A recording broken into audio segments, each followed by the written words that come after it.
You're watching this week's show with Dan and Mike. This week's show, Halloween podcast with... I am Alex the Terrible. And I am Corey Taylor. And this is Halloween Devil Duck. Wonder how long he will stay on my foot.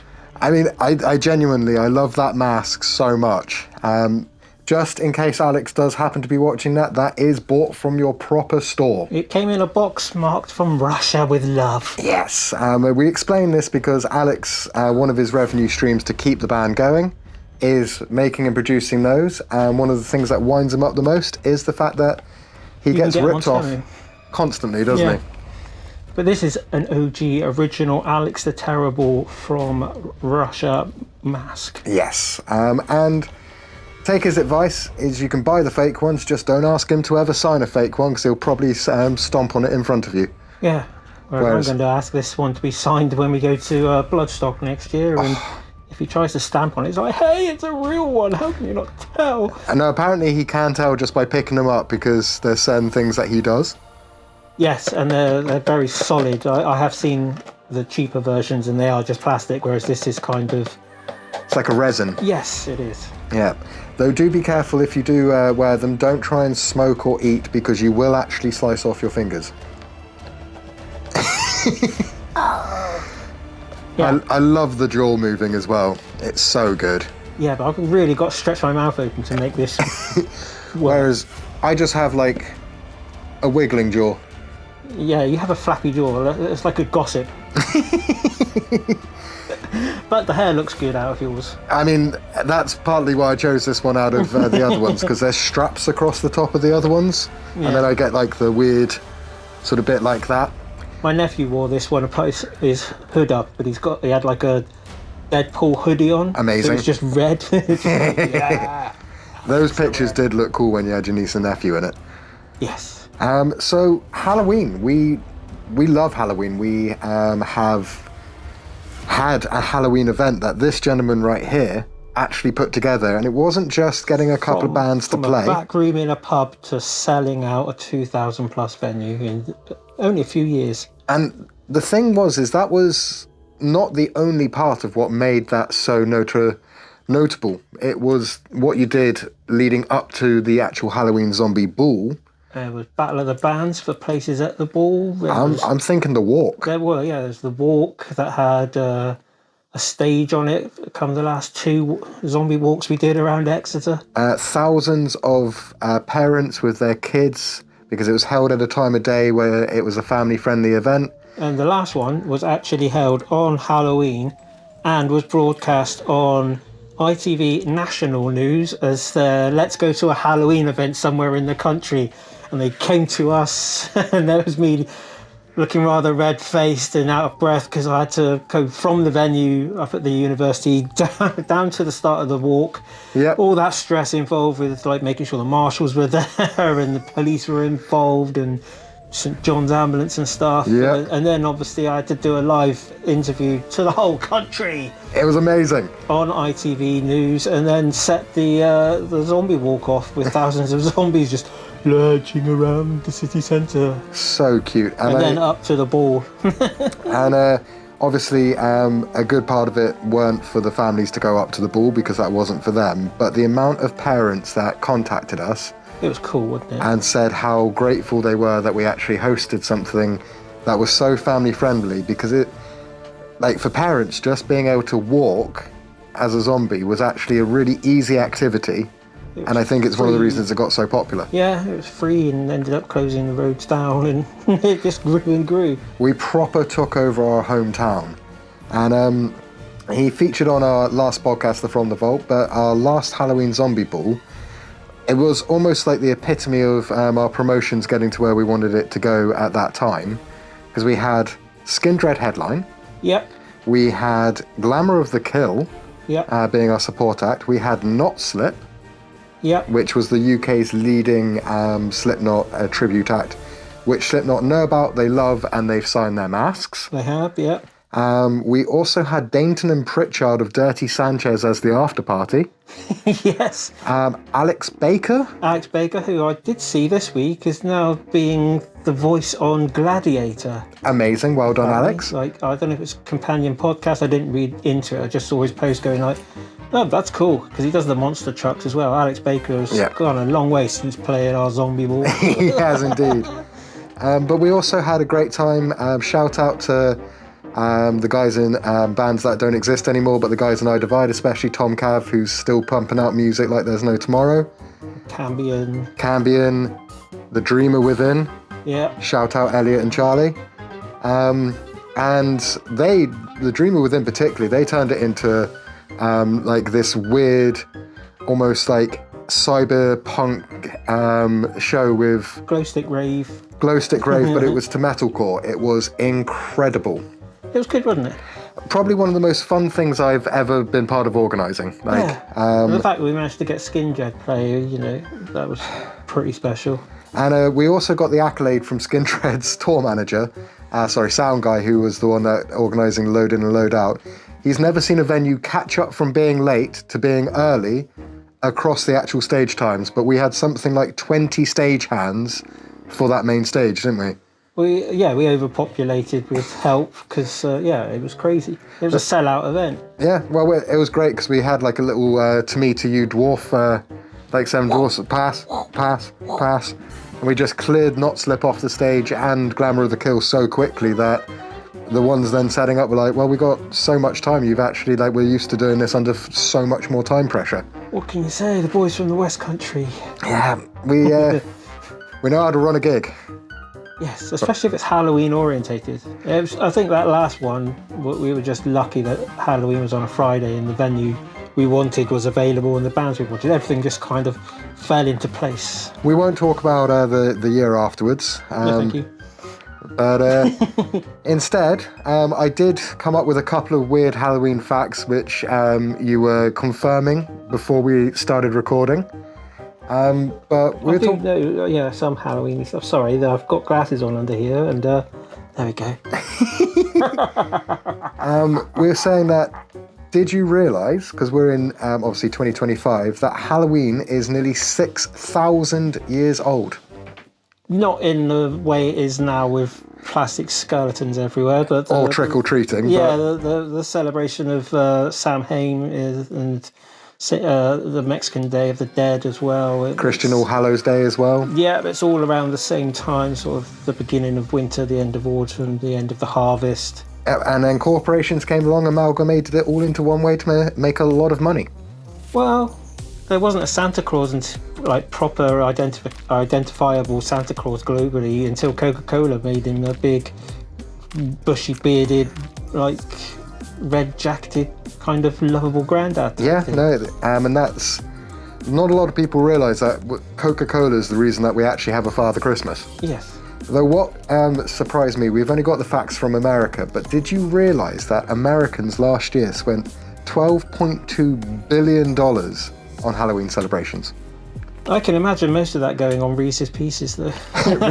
Reese's Pieces, or the electricity bill for some of those light displays that we see. Yeah, but then they keep them up, reprogram them in the Christmas displays. Which is the only thing in the entire calendar that makes more money than Halloween. What, Christmas? Yeah, Christmas. Yeah, Halloween's, especially in the States, they've exported it around the world, even though Halloween originated in Europe. Especially costumes as well. Paganism and witchiness and all that kind of jazz. But yeah, then obviously the horror genre came out, and that was very much geared around Halloween-y type things as well. And there's an awful lot of horror films that have a basis around something that's happened in Halloween, something horror that's happened around that time of the year. Yep. So, or just heavy leanings on it, because obviously you've got the Halloween franchise for one, but even stuff like Scream had roots in Halloween. Yep. For its imagery and the way that they went about doing things. One of the fun facts I found out, but I know you know this, so this is more for our listeners, is that the original Michael Myers mask was done on such a budget that it's actually a William Shatner Captain Kirk mask. It is just painted white. Exactly. I love that. It's because the hockey mask had already been used. But did you know for Baby Driver, because they couldn't... Film? Yeah. Because they couldn't get the rights to Michael Myers, the Halloween character. Didn't they use Mike Myers, Austin Powers? Yeah, Mike and they Myers? contacted him saying, can we use your likeness Yeah. on the mask? And that's why the whole joke in the movie is you got the wrong Michael Myers. Yeah. But they did it because it was cheaper to make the joke out of it, and Austin Powers, being the legend that he is, signed off on the whole thing thinking it was absolutely hilarious. It is. It's not taking that. You're not taking yourself too seriously.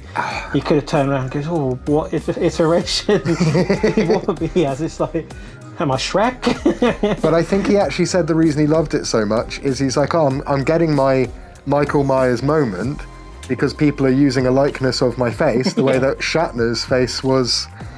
Done like that, and apparently Shatner wasn't too upset about it. No. He thought it was hilarious because nobody actually realised it was a Shatner mask just painted that colour. So I say that overall that worked out incredibly well. Yeah. Though, I've got to ask, because we know what the top grossing Halloween movie of all time is, and it's the original It. Was the original... Well, yes, but is it a Halloween movie? It was a horror movie, which is always bolted in with Halloween. True. But do you have a favourite horror? Not necessarily Halloween, but do you actually have a favourite horror? Because you're a bit more into the genre than I am. Yeah, but it's more of a goth film than a horror. Let's go with The Crow, the original. Boom. Brandon Lee and the whatnot. Especially with everything that happened on set with his untimely passing. Yeah, there's that. But then I do quite like the Terrifier films that have come out recently. It's rejuvenated character horror, because obviously in the 80s you had Freddy, we've already mentioned Jason and Michael Myers, but there really wasn't anything. You had the Scream mask guy, but that was more sort of tongue-in-cheek, whereas... It was kind of sending up the character-based horror, yeah. Yeah, whereas Art the Clown is just a nasty, nasty, evil character, and the fact that they're coming back with more films, it's just going to be insane. Like, how much grosser can you get? Well, on that note, my favourite was part of the characters coming back in, and I will happily admit that I've not watched the whole franchise because it got too grim and too gruesome for me. Saw? First Saw movie, not just one of my favourite horrors, but one of my favourite movies of all time. Okay.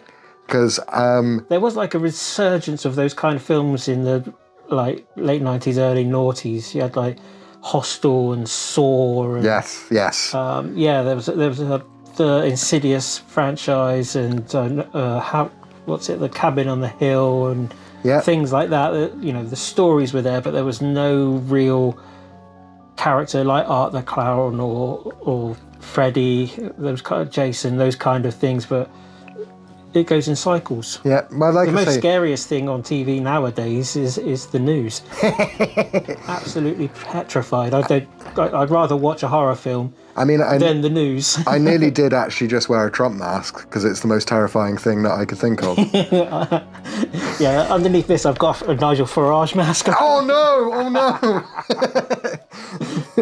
Though on that note, one of the things I love is around Halloween to Christmas in our hometown, you can buy toilet paper with a picture of Trump's face on, and for a while, our previous sort of Farage, when he was in power, is you could wipe your butt with Boris Johnson.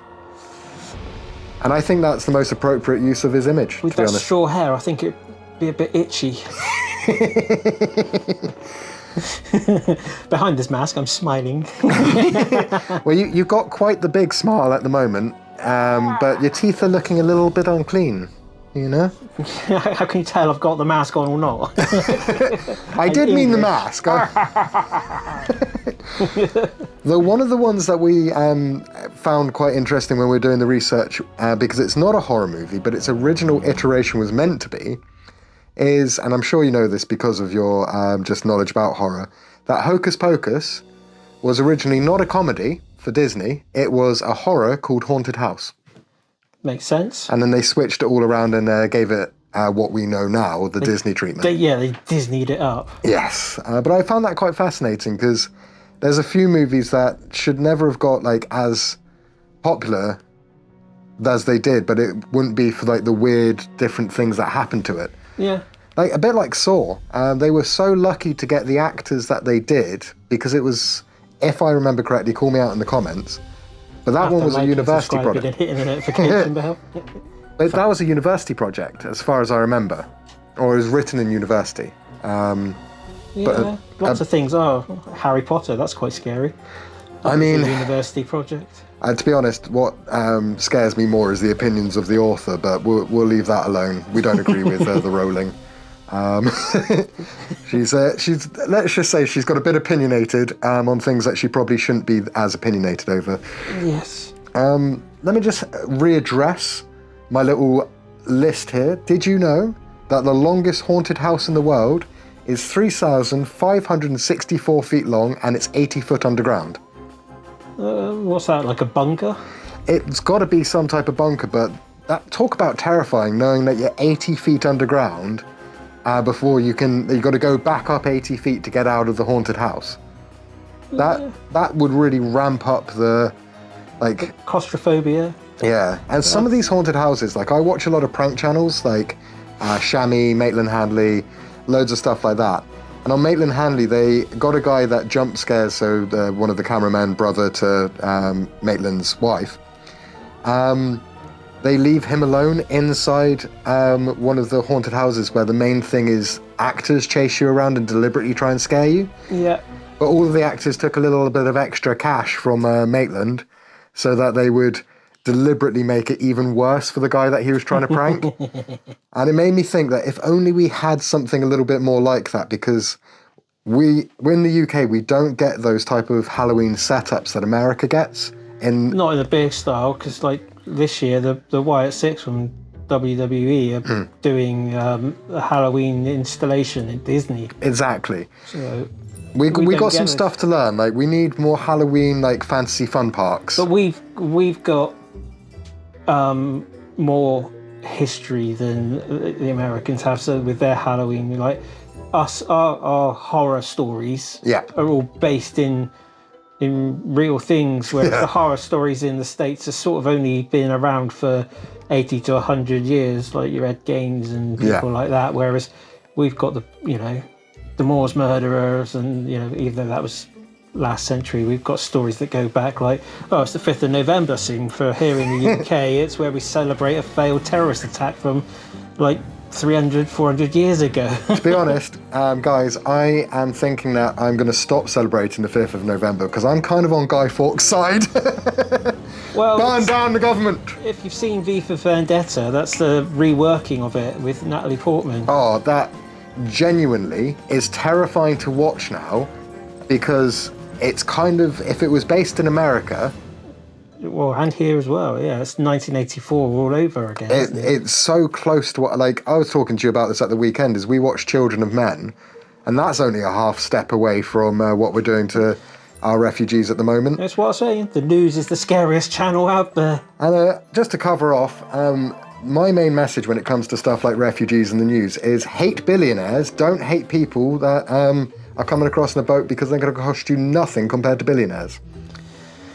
The true terrifying people of the world are people that have more money than they can spend in 10 lifetimes. Yes, this is geared towards Elon Musk with his 500 billion, and there's only 8 billion people in the world. We could all be billionaires and Elon could still be the richest person here. I think that's probably a different podcast. Yeah, you can't see the hatred in my eyes. No, I can just see the black terror instead. On a slightly happier note... For Halloween? Halloween. Did you know that us in America are pretty much the two main cultures that regard black cats as unlucky rather than lucky? I know.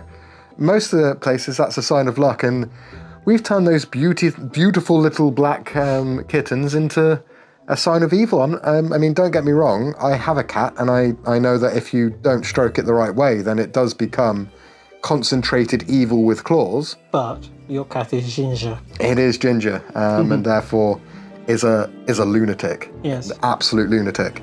But yeah, I found it interesting that we, and of course, because America has such a big hold over media for the world, it is actually changing the way that people view black cats, because America pumps out the most media compared to most countries. Yeah. Well, So- English-speaking countries. Yes, and well, no, you say that. Don't forget, Friends, Big Bang Theory, 2.5 Men, Brooklyn Nine-Nine.